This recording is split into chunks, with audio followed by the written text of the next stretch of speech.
UP special bulletin में आप सभी का स्वागत है। मैं हूं आपके साथ निशा शर्मा। आइए खबरों की शुरुआत करते हैं प्रतापगढ़ से। पुलिस लाइन में पुलिस अधीक्षक दीपक भूकर की अध्यक्षता में एक महत्वपूर्ण कार्यक्रम आयोजित किया गया, जिसमें अपर पुलिस अधीक्षक पूर्वी शैलेंद्र लाल और सहायक पुलिस अधीक्षक क्षेत्र अधिकारी नगर प्रशांत राज मौजूद रहे। कार्यक्रम के दौरान जनपद को प्राप्त डायल 112 की 12 नई आपातकालीन वाहनों को पुलिस अधीक्षक ने हरी झंडी दिखाकर रवाना किया। ये वाहन उन गाड़ियों के स्थान पर भेजे गए हैं जो निर्धारित अवधि पूरी कर कंडम श्रेणी में आ चुकी थी। अधिकारियों ने बताया कि नई गाड़ियों के शामिल होने से जनपद की फुट पेट्रोलिंग, आपातकालीन प्रतिक्रिया क्षमता और रिस्पांस टाइम में उल्लेखनीय सुधार होगा। इससे पुलिस बल को घटना स्थल पर त्वरित और समयबद्ध पहुंच भी सुनिश्चित करने में एक बड़ी मदद मिलेगी। एसपी दीपक भूकर ने यह भी कहा है कि नई डायल 112 टीम को उन्नत संसाधन मिलने से ग्रामीण और शहरी दोनों ही क्षेत्रों में पुलिस की पहुंच और अधिक तेज, सुलभ और प्रभावी होगी। इसके साथ ही जनपद में पुरानी और अक्रिय वाहनों को क्रमवार रिप्लेसमेंट योजना के तहत भी बदला जाता रहेगा, जिससे कि पुलिसिंग का स्तर आधुनिक बनेगा। प्रतापगढ़ से वेद प्रकाश सारस्वत की रिपोर्ट आप देख रहे हैं। मिली है, आज उन्हीं को पुलिस लाइन से फ्लैग ऑफ किया गया है और ये जो हमारा पीआरवी का जो रेस्पॉन्स टाइम है उसको भी बेहतर करेंगे और क्राइम प्रिवेंशन में और पेट्रोलिंग में भी जो पुलिस की इसमें काफी मदद मिलेगी, ताकि हम अपराध पे नियंत्रण कर पाए और हमारा रेस्पॉन्स टाइम जो है इससे और अच्छा होगा। सर, अभी तक कुल कितनी गाड़ियां मिल चुकी हैं और आगे कितनी मिलेगी? देखिए, ये लगातार एक प्रक्रिया रहती है जिसमें निष्प्रयोज्य जो होती हैं गाड़ियां उनकी रिप्लेसमेंट आती हैं, तो लगातार इसमें और भी निष्प्रयोज्य हुई है। भविष्य में भी गाड़ियां मिलेंगी ताकि जो पीआरवी की जो 112 की जो सुविधा है वो हर जगह पे टाइमली पहुंचे, यही इसका उद्देश्य है। मिली है। मिर्जापुर से खबर। माध्यमिक शिक्षक संघ का 62वां मंडलीय सम्मेलन और शैक्षिक संगोष्ठी आज धूमधाम से आयोजित हुई, जिसमें गुणवत्तापूर्ण शिक्षा में शिक्षक की भूमिका विषय पर विस्तृत चर्चा की गई। कार्यक्रम में विद्वान वक्ताओं ने कहा कि गुणवत्तापूर्ण शिक्षा की नींव शिक्षक से ही रखी जाती है। शिक्षक केवल पाठ पढ़ाने वाला व्यक्ति नहीं, बल्कि विद्यार्थियों का मार्गदर्शक, प्रेरणा स्रोत और भविष्य निर्माता होता है। वही वक्ताओं ने इस बात पर जोर दिया कि शिक्षा की गुणवत्ता का स्तर सीधे सीधे शिक्षक की निष्ठा, कौशल और कार्यशैली से जुड़ा होता है। एक संवेदनशील और रचनात्मक शिक्षक न केवल बच्चे के अकादमिक विकास को मजबूत करता है, बल्कि उसके चरित्र और व्यक्तित्व निर्माण में भी अपनी अहम भूमिका निभाता है। संगोष्ठी में यह भी कहा गया कि बदलते समय के अनुरूप शिक्षकों को नई तकनीक और नवीन शिक्षण पद्धतियों को भी अपनाना होगा, जिससे विद्यार्थी प्रतिस्पर्धी दुनिया के लिए तैयार हो सके। मिर्जापुर से एसएन यादव की रिपोर्ट आप देख रहे हैं। हम दिखा रहे हैं जनपद मिर्जापुर में उत्तर प्रदेश माध्यमिक शिक्षक संघ की 2 दिवसीय संगोष्ठी सम्मेलन का आयोजन किया गया और इस संगोष्ठी का जो विषय है गुणवत्तापूर्ण शिक्षा में शिक्षक की भूमिका। आज प्रश्न ये उठता है कि शिक्षा में शिक्षक की भूमिका क्या है, तो अतिशयोक्ति होगी इस पर चर्चा करना, कुछ कहना, क्योंकि शिक्षक के बारे में तो कुछ भी कहा नहीं जा सकता, क्योंकि ये शिक्षक ही है कि आज ये समाज है, शिक्षक ही है कि आज ये देश है जो कि सामान्य तरीके से चल रहा है। ये तो उस देश का निर्माता है, उस समाज का निर्माता है जो कभी एकदम असभ्य हुआ करता था। आज जब प्रश्न उठता है कि शिक्षा में इनकी भूमिका क्या है, इन सभी चीजों को लेकर जो संगोष्ठी का आयोजन किया गया, साथ साथ हम आपको बताते चले कि कहीं ना कहीं शिक्षक में कुछ न कुछ कमियां जरूर है कि ऐसे नित नए अक्सर संगोष्ठी का आयोजन किया जाता है कि आखिर शिक्षा में गुणवत्ता क्यों नहीं आ पा रही है। आज समाज में हम देख रहे हैं बहुत सी ऐसी खामियां हैं और इसके साथ सरकार भी जो है कि शिक्षक को शिक्षा के अलावा एडिशनल जो काम दे देता है, तो शिक्षक को एक कहने का अवसर मिल जाता है कि शिक्षा के अलावा हमें उसको एडिशनल काम दे दिया गया, जिसके कारण हम क्लासेस नहीं ले सके, पाठ्यक्रम पूरा नहीं हो गया, शैक्षिक कैलेंडर के अनुसार क्लासेस नहीं चल रही है। अब कह देते हैं कि तमाम ऐसी चीजें हैं कि सरकार के द्वारा जो थोपी जाती है। आइए हम बात करते हैं। सबसे पहले हमारे साथ ये बैठे हैं कि यहाँ पे मतलब यहाँ 3 जिलों से आए हैं शिक्षक। हम दिखाना चाहेंगे, अपने साथी से निवेदन करें कि दिखाएं कि किस तरीके से तीनों जनपद से शिक्षक आए इस संगोष्ठी में भाग लेने और इस पर अपने अपने विचार व्यक्त करने। हालांकि बता दें, शिक्षक से अच्छा विचार तो कोई व्यक्त नहीं कर सकता, क्योंकि शिक्षक हालांकि ये वर्ड नहीं है तो अपने आप में एक कॉन्सेप्ट है, एक आइडिया होती है। जी बताइएगा, कुछ आज जो संगोष्ठी हो रही है उस संगोष्ठी का ये जो आपने विषय निर्धारित किया है उसके अलावा क्या है? ऐसा है, जो आज के संगोष्ठी का जो विषय है, गुणवत्तापूर्ण शिक्षा में शिक्षक की भूमिका, ये महत्वपूर्ण इसलिए हो जाता है कि आजकल बच्चों में संस्कार नहीं आ रहा है, क्योंकि ऑनलाइन पढ़ाई ज़्यादा हो रही है। ऑनलाइन पर विशेष ध्यान दे रहे हैं अभिभावक भी और बच्चे भी। ऑनलाइन पढ़ाई और ऑफलाइन जो कि शिक्षक के माध्यम से होता है, दोनों में बहुत ज़्यादा अंतर है। हम एक भावना से बच्चों के साथ जुड़े होते हैं, उनके साथ प्रेम करते हैं, प्यार से कोई चीज़ समझाते हैं। एक तो इस विषय पर हम लोग चर्चा कर रहे हैं। एक हमारे सम्मेलन का दूसरा पक्ष भी है, जिसमें शिक्षक की समस्याओं से संबंधित बातें हो रही हैं। जैसे हमारी पुरानी पेंशन की बहाली नहीं हो रही, इसके लिए सभी संगठन संघर्ष कर रहे हैं। हमारा संगठन भी संघर्ष कर रहा है। हालांकि हमारा संगठन शिक्षक और शिक्षार्थी के समस्याओं पर ज़्यादा ध्यान देता है। हम लोग गैर राजनीतिक संगठन हैं और सकारात्मक प्रक्रिया से संघर्ष करते हैं। तो इस तरीके से आपने देखा कि शिक्षक जो शिक्षा की बात करता है, समाज के निर्माण की बात करता है, एक सभ्य समाज, एक देश की बात करता है। कहा जाता है कि भारत के भविष्य का निर्माण कक्षाओं में होता है और उनकी भी कुछ समस्याएं होती है। शिक्षक संघ के पदाधिकारी को हम आपको दिखा रहे हैं, यहाँ पे ढेर सारे बुद्धिजीवी और विद्वत लोग बैठे हैं, जो कि जिनकी कोई भी तुलना नहीं की जा सकती। उनको भगवान तुल्य माना जाता है, अगर कहा जाए तो भगवान ही होते हैं, यदि वास्तविकता में वो अपने कर्तव्यों का निर्वहन करते। तो हम सबसे पहले यहाँ पे हम बैठे हैं। अब हम इनको संज्ञा तो नहीं दे सकते, लेकिन हाँ, ये भगवान की ही तरह माने जाते हैं, क्योंकि शिक्षक जी क्या है, जो शिक्षक की गुणवत्ता की बात प्रश्न उठ रही, कुछ शिक्षकों की समस्याओं की बात उठ रही है, संक्षेप में बताइए। डॉक्टर श्याम नारायण तिवारी, अवकाश प्राप्त प्रधानाचार्य माता प्रसाद माताबाई इंटर कॉलेज मिर्जापुर, प्रांतीय संरक्षक उत्तर प्रदेश माध्यमिक शिक्षक संघ पांडे गुट। आज ये जो विषय रखा गया है वो इसलिए कि शिक्षा में अगर जो ह्रास कहीं से दिखलाई पड़ रहा है, तो हम और कितना अच्छा इसको दे सकते हैं, शिक्षा को गुणवत्तापूर्ण कैसे बना सकते हैं। अब इसी विषय पर हम लोग विचार विमर्श कर रहे हैं। अगर कहीं से कोई कमी है तो उसको कैसे सुधारा जाए और कैसे इसको अप टू डेट किया जाए, इसमें सुधार कैसे किया जाए, इसको आगे कैसे बढ़ाया जाए, इन्हीं बातों पर हम लोग विचार विमर्श कर रहे हैं और अपना निष्कर्ष अपने साथियों को बताएंगे और उसके हिसाब से वो अपना उनका मार्ग प्रशस्त होगा और वो आगे बढ़ेंगे। शिक्षा की गुणवत्ता हम लोग बढ़ाना चाहते हैं। ये संगठन, इसका उद्देश्य केवल अपनी मांगों के लिए लड़ना नहीं है, हम शिक्षा की बेहतरी के लिए भी बात करते हैं, हम प्रबंधक की बेहतरी के लिए भी बात करते हैं, क्योंकि उनकी भी समस्याएं होती हैं, शिक्षकों की समस्याएं होती हैं। और सरकार तो मैंने कभी नहीं देखा, और मैं सन 80 से देख रहा हूं संगठन का काम। मैंने देखा कि सरकार होती है और वो लड़ना पड़ता है। राजनाथ सिंह जब शिक्षा मंत्री थे तो लोग कहते थे, अरे आपके घर के हैं। हमने कहा ये सरकार, और मैं आपको बताऊं कि राजनाथ सिंह जब शिक्षा मंत्री थे, सबसे ज्यादा विरोध हमारे संगठन करना पड़ा, सबसे ज्यादा आंदोलन उनके खिलाफ करना पड़ा। तो वो मंत्री हैं, मिर्जापुर से संबंध रहा है, वो व्यक्तिगत कहीं किसी का है, कुछ है, वो अपनी जगह पर है, लेकिन इसको अलग रख करके संगठन के कार्यकर्ता के रूप में काम करना पड़ता है। शिक्षक के रूप में हमको निर्भीक होकर के अपनी अधिक से अधिक जो अपनी गुणवत्ता है उसको देना पड़ता है। और आज आवश्यकता इस बात की है कि पढ़ने पढ़ाने में हमारी रुचि होनी चाहिए। शिक्षक भाइयों की रुचि इससे इतर होती जा रही है। आज आयोग से रुपया पैसा दे करके नियुक्ति हो जाती है और हम चाहते हैं कि जितना पैसा वहां दे के आते ही हम इसको निकाल लें, और होता यह है कि बस किसी प्रकार से दस्तखत बनाए और निकलना चाहते हैं, भागना चाहते हैं। आज समाज में भी, समाज की उंगली भी शिक्षकों के ऊपर उठती है, क्योंकि मैं समझता हूं कोई गैजेट अफसर ऐसा नहीं है जो शिक्षक से ज्यादा वेतन पाता है। लाख सवा लाख रुपया हम लोग वेतन पा रहे हैं मित्रों। और आज से बता दें कि आप अगर आज बाहर कर दिए जाए, कल आपको एक पैसे का काम नहीं मिल सकता है।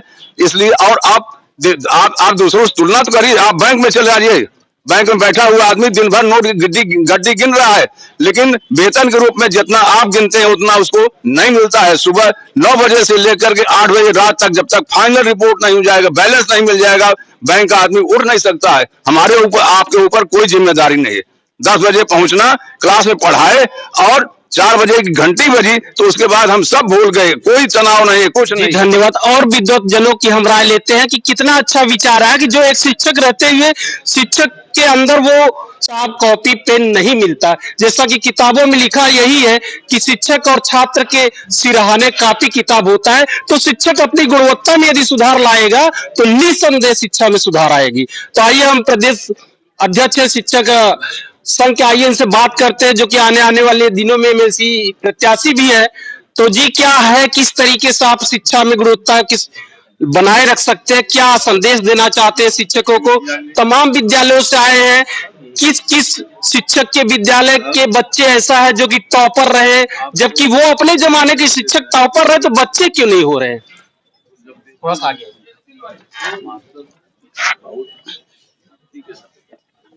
इसी विचार विमर्श के लिए आज हम लोग यहाँ उपस्थित हुए कि आखिर में गिरावट क्यों आई और काहे आई, इसी का हम लोग विचार विमर्श कर रहे हैं। इसमें हमें कई तरह की कमियां हैं। अध्यापक कितनों गिरेगा, अन्य विभाग से ज्यादा नहीं गिरेगा। वो गिरा केवल एक छुट्टी के लिए भले हो सकता है, आवश्यकता हो तो जाने की प्रयास करता है, लेकिन सरकार जो है जो चीज थोप रही है, जो बच्चों को हम लोग पढ़ाते हैं, जो सबसे निम्न स्तर का, जो कि घर पर कुछ उनको पास नहीं है, सबसे कमजोर व्यक्ति को पढ़ाने वाले ये माध्यमिक विद्यालय, माध्यमिक शिक्षा हम लोग गुणवत्तापूर्वक शिक्षा देना चाहते हैं, दे रहे हैं। लेकिन सरकार एसआर में काम करा रही है। मुख्यमंत्री प्रधानमंत्री आएंगे तो उनके झंडा लेकर उनके लिए जाना पड़ता है। शिक्षक को कहा जाता है कि देश का निर्माण करता है, तो देश के निर्माण में आपकी भूमिका तो 100% होनी चाहिए। तो 100% हमको मौका मिलेगा परसिमेंट वहां पर जाने के लिए, वहां पर पढ़ाने के लिए, तब तक सरकार हमको ड्यूटी लगा देगी कि नहीं आपको यहाँ जाना है, वहां जाना पड़ेगा। लेकिन कोई भी ऐसा अध्यापक नहीं है। मैं हर विद्यालय में घूमता हूँ, प्रदेश घूमता हूँ, जब जाता हूँ तो वहां शिक्षक पढ़ाते हुए मिलता है, अपने क्लास में मिलता है। ये आरोप लगाना कि हमारे अध्यापक नहीं पढ़ाते, मैं इसको कतई नहीं मानता। मैं डायरेक्टर से बात किया, डायरेक्टर कहा कि पढ़ाई नहीं होती है। हमने कहा हमसे अध्यापक नहीं घूमते हैं, संगठन के काम के लिए आया हूँ। जो पीड़ित है, किसी का चयन प्रोन्नत है, तो किसी का प्रमोशन है, किसी का कुछ है, उसके लिए आपके आते हैं। आप अधिकारी को फोन करते हैं, आपका कोई सुनने वाला नहीं है, तो हमको बाध्य होकर के धरना देना पड़ता है। अध्यापक को नहीं कहीं चाहता है कि हमको विद्या कार्यालय में जाकर के अपने मांग के लिए हमको वहां पर जाना, धरना देना पड़े। अगर आप वहां पर सारा आरटीआई से जो मांग करती है, 15 दिन में हमारी सारी जो हमारा एक्ट में प्राविधान है, अगर उसको लागू कर दे तो हमें कार्यालय जाने की जरूरत क्या है? अपने बच्चों के बीच में रहूंगा। मानसिक रूप से अगर हम संतुष्ट नहीं रहेंगे तो जो अंदर की भाव वो निकल नहीं पाता है। इसी के आज हम लोग आंदोलन आज आए हुए हैं, सम्मेलन भी करेंगे, गुणवत्तापरक शिक्षा की बात करेंगे। असर जो इसमें निकलेगा अपने अध्यापकों के बीच में, मैं उसको प्रसारित करने का भी प्रयास किया जाएगा। जी धन्यवाद। तो इस तरीके से आपने देखा कि किस तरीके से शिक्षक के बचाव में खड़े हुए शिक्षक नेता अभी से, और लेकिन हाँ कहीं ना कहीं ये है कि गुणवत्ता में सुधार की जरूरत है, और शिक्षक को किसी प्रकार के सजेशन और निर्देश की जरूरत नहीं होती। शिक्षक तो अपने आप में बहुत कुछ जानता है और दूसरों को भी वो जानकारी प्रदान करता है। अब आने वाले समय में इस सम्मेलन के बाद ये देखा जाएगा कि इस सम्मेलन का कितना जो उद्देश्य था कितना सफल होता है और शिक्षा में कितनी गुणवत्ता में सुधार होता है। न्यूज़ 21 के लिए मिर्जापुर से एसएन यादव की रिपोर्ट। और अगली खबर आपको बरेली से बता रहे, जहां पर मद्रास हाई कोर्ट के न्यायमूर्ति जीआर स्वामीनाथन द्वारा भगवान मरुगन के प्राचीन मंदिर में ज्योत जलाने की अनुमति देने और संबंधित भूमि को मंदिर की संपत्ति घोषित करने के फैसले के बाद कर्नाटक सरकार व कुछ सांसदों द्वारा उनके खिलाफ महाभियोग लाने की पहल का विरोध शुरू हो गया। और इसी सिलसिले में अखिल भारत हिंदू महासभा के कार्यकर्ता मंडल अध्यक्ष पंकज पाठक के नेतृत्व में जिला अधिकारी कार्यालय पहुंचे और महामहिम राष्ट्रपति को संबोधित ज्ञापन सिटी मजिस्ट्रेट को सौंपा। पंकज पाठक ने कहा कि न्यायमूर्ति स्वामीनाथन ने अपने न्यायिक अधिकारों का सही और साहसिक प्रयोग किया है और उनका निर्णय पूरी तरीके से न्याय और कानून के अनुरूप है।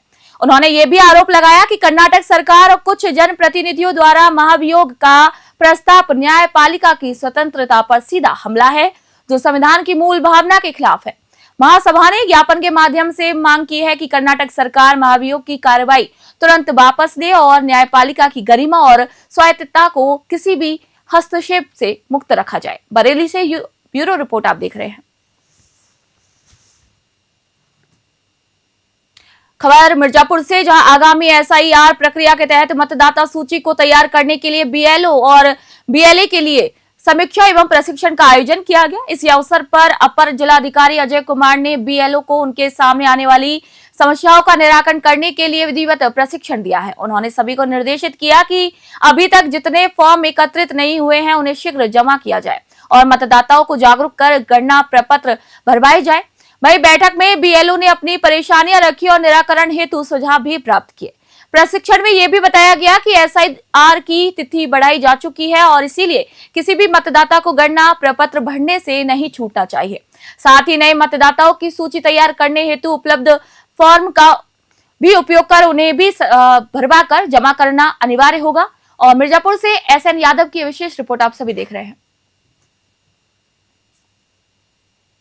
आज बीएलओ को यहाँ बुलाकर अभी तक जो कार्य हुए हैं उनकी समीक्षा करते हुए और आगे जो बीएलओ एक्ट में नया मॉडिफिकेशन आया है उसके संबंध में चर्चा की गई और उनको फिर से पूरी प्रक्रिया का प्रशिक्षण दिया गया भली भांति। और हम लोगों ने अपेक्षा किया है कि शुद्ध मतदाता सूची किस तरह बने ये इनको बता दिया जाए और अभी तक में अगर कार्यों में कोई त्रुटि पाई गई है तो उसको भी ये बीएलओ ऐप के माध्यम से उपलब्ध सुविधाओं का उपयोग करते हुए संशोधित करके सही कर सकते हैं। के संबंध में बीएलओ के सामने किस प्रकार की समस्याएं और चुनौतियां आ रही हैं? कुछ बीएलओ ने बताया कि मोहल्ले में जाने पर सहयोग नहीं मिला। एक ने बताया कि एक वोटर ने तो अपना एसआईआर फार्म ही फाड़ के फेंक दिया। तो हमने इस तरह की समस्याओं के लिए फिर से फार्म उनको उपलब्ध कराने के लिए कहा है, वो ले लें और लेके भरवा लें, अभी भी समय है। और जो अनकलेक्टेबल अभी तक जो टर्नअप नहीं हो पाए हैं वोटर उनके बारे में फिर से मोहल्ले में टीम भेज के जांच करवा के हम लोग उनके फॉर्म भरवाने का प्रयास करेंगे और अगर वास्तव में शिफ्ट हो। खबर चंदौली से, जहां जनपद के नौगढ़ क्षेत्र के बीट नंबर 19 अंतर्गत ग्राम महिला में कुछ लोगों द्वारा प्रतिबंधित वन भूमि पर अवैध कब्जा कर कच्चा मकान निर्माण करने की सूचना मिली और इसी पर नौगढ़ वन विभाग की टीम रेंजर संजय श्रीवास्तव के नेतृत्व में दल बल के साथ मौके पर पहुंची है। और आपको बता दें कि वन कर्मियों ने अवैध रूप से निर्मित मकान को फावड़ा चलाकर जमींदोज कर दिया और उक्त भूमि को अतिक्रमण मुक्त कर दिया।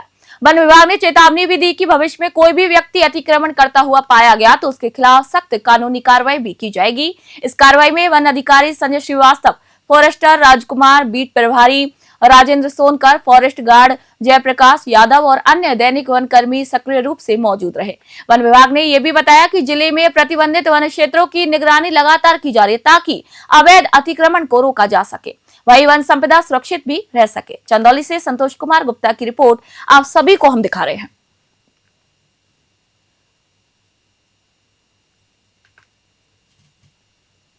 हरदोई से खबर, जहां कोतवाली देहात पुलिस ने महिला सुरक्षा को प्राथमिकता देते हुए नाबालिग के साथ हुई घटना में वांछित आरोपी अंकित कुमार को गिरफ्तार कर जेल भेज दिया है। ये घटना 7 नवंबर 2025 की है, जब पीड़िता की मां ने पुलिस को तहरीर देकर बताया कि युवक ने उसकी नाबालिग पुत्री के साथ छेड़छाड़ की। प्रारंभिक जांच में पुलिस ने धारा 74 बीएनएस और 7-8 पॉक्सो एक्ट के तहत मामला दर्ज किया है। वहीं विवेचना के दौरान ऐसे तथ्य मिले कि अपराध की गंभीरता बढ़ी, जिससे पुरानी धाराओं को हटाकर पॉक्सो एक्ट के तहत मामला गंभीर बनाया गया।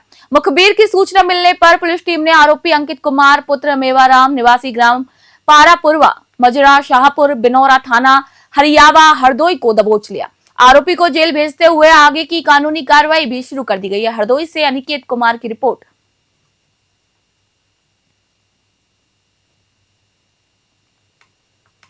बहराइच से आपको खबर बता रहे, शिवपुर इलाके में आवारा कुत्तों का आतंक फिर से बढ़ गया है। बुधवार को घर के बाहर खड़े मासूम बच्चे पर अचानक कुत्तों ने हमला कर दिया, जिसमें बच्चे के दाहिने पैर को गंभीर चोटें आई हैं। आपको बता दें कि घायल बच्चे को तुरंत सीएचसी शिवपुर में भर्ती कराया गया, जहां पर उसका उपचार जारी है। स्थानीय ग्रामीणों का कहना है कि 4 माह पहले भी इसी इलाके में आवारा कुत्तों के तांडव में 2 मासूम बच्चों की मौत हो चुकी है।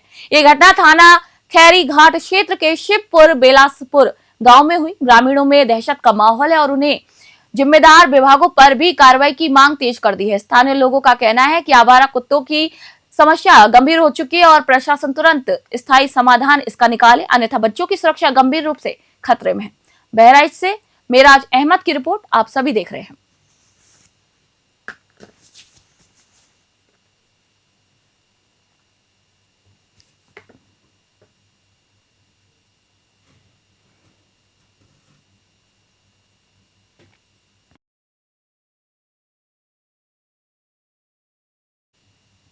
यूपी बुलेटिन में फिलहाल के लिए इतना ही। नई अपडेट और खबरों के लिए देखते रहिए न्यूज़ 21। तब तक के लिए मैं निशा शर्मा आप सभी से इजाजत चाहती हूँ।